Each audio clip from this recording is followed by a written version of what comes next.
भले ही आजम खान रिहा हो गए हैं, लेकिन कहा जा रहा है कि वो कोई चुनाव नहीं लड़ पाएंगे, ना ही उनके बेटे और ना ही उनकी बीवी। समाजवादी पार्टी के नेता आजम खान की मंगलवार को रिहाई भले ही हो गई है। उनके नए सियासी ठिकानों को लेकर भी कितनी भी कयासबाजी लगाई जा रही हो, लेकिन उनका खुद का आगे सियासी सफर आसान नहीं होगा। आजम खान ही नहीं, उनके पूर्व सांसद पत्नी तंजीन फातिमा और पूर्व विधायक बेटे अब्दुल्ला आजम का भी 2027 का विधानसभा का चुनाव लड़ना मुश्किल है, क्योंकि कानून के जानकारों के मुताबिक तीनों को अदालत से सजा हो चुकी है। ऐसे में तीनों चुनाव नहीं लड़ सकते हैं। एक संभावना ये जरूर है कि उनके दूसरे बेटे अदीब आजम और पुत्र वधू सिद्रा जरूर चुनावी मैदान में किस्मत आजमा सकती हैं। आजम खान की सपा सरकार में तूती बोलती थी, उनको सुपर सीएम तक कहा जाने लगा था। वो बड़ा मुस्लिम सियासी चेहरा माने जाने थे, लेकिन यूपी में 2017 में सत्ता परिवर्तन के बाद बीजेपी का आगाज हुआ। उसके बाद आजम की मुश्किलें बढ़ने लगीं। वैसे आजम की मुश्किलें 2019 के लोकसभा चुनाव प्रचार के दौरान बढ़ी, जब उन्होंने तत्कालीन जिलाधिकारी मौजूदा मुरादाबाद मंडल के मंडलायुक्त आजन्य कुमार सिंह आदि अफसरों के खिलाफ अपमानजनक शब्दों का प्रयोग भाषण में करने थे। तब उनके खिलाफ भड़काऊ भाषण देने का मुकदमा भी दर्ज हुआ था। इस मामले में कोर्ट ने उन्हें 3 साल की कैद और 6,000 रुपए जुर्माना अदा करने की सजा सुनाई है, जिसके बाद उनके खिलाफ कुल 104 मुकदमे दर्ज हुए। इसमें अकेले रामपुर में 93 मामले दर्ज हैं, बाकी दूसरे जिलों में दर्ज हैं। 12 मुकदमों में फैसला आ चुका है, कुछ में सजा हुई और कुछ में वो बरी हो गए।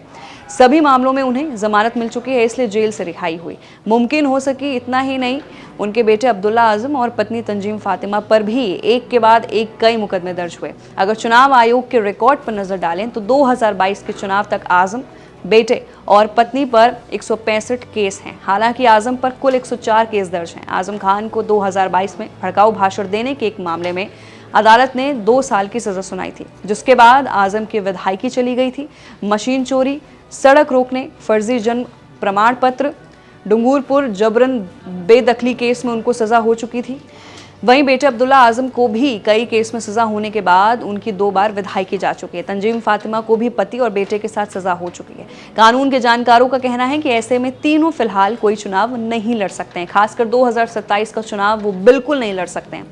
ऐसे में सपा या सपा के अलावा राजनीति करने की लगाई जा रही है कि अटकलों के बीच तीनों का सियासी सफर भी आसान नहीं है। वैसे आजम की रिहाई के बाद सपा से अलग सियासत नहीं करने के संकेत बयान में वो पहले ही दे चुके हैं। एक तरफ से बसपा में जाने की अटकलों को विराम भी लगा दिया है। सपा मुखिया अखिलेश यादव ने भी रिहाई के बाद दिए बयान में आजम को सपा का स्तंभ करार दे दिया।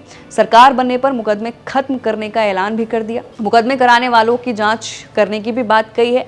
वहीं आजम, पत्नी तंजीम, बेटे अब्दुल्ला के चुनाव लड़ने में आ रही कानूनी बाधा के बीच उनके परिवार से नई सियासी नुमाइंदगी सामने आ सकती है। आजम के करीबियों का कहना है कि आजम के दूसरे बेटे अदीब आजम या पुत्र वधू सिद्रा को चुनाव मैदान में उतारा जा सकता है। जानकारों की माने तो आजम परिवार की सियासी विरासत को बाहर नहीं जाने देना चाहेंगे, इसलिए परिवार के नए चेहरों को सामने ला सकते हैं। सिद्रा और अदीब आजम और अब्दुल्ला के जेल में रहने और बाद में भी काफ़ी सक्रिय हैं। तो फिलहाल के लिए बहुत ही बड़ा अपडेट है कि भले ही आजम खान जेल से बाहर आ गए हैं, लेकिन कहा जा रहा है कि वो चुनाव नहीं लड़ पाएंगे और नए चेहरे भी उनके परिवार से सामने आए हैं। तो आपकी क्या राय है, ज़रूर बताइए। मैं थी आपके साथ वंशिका सिंह और आप देख रहे हैं ABP लाइव।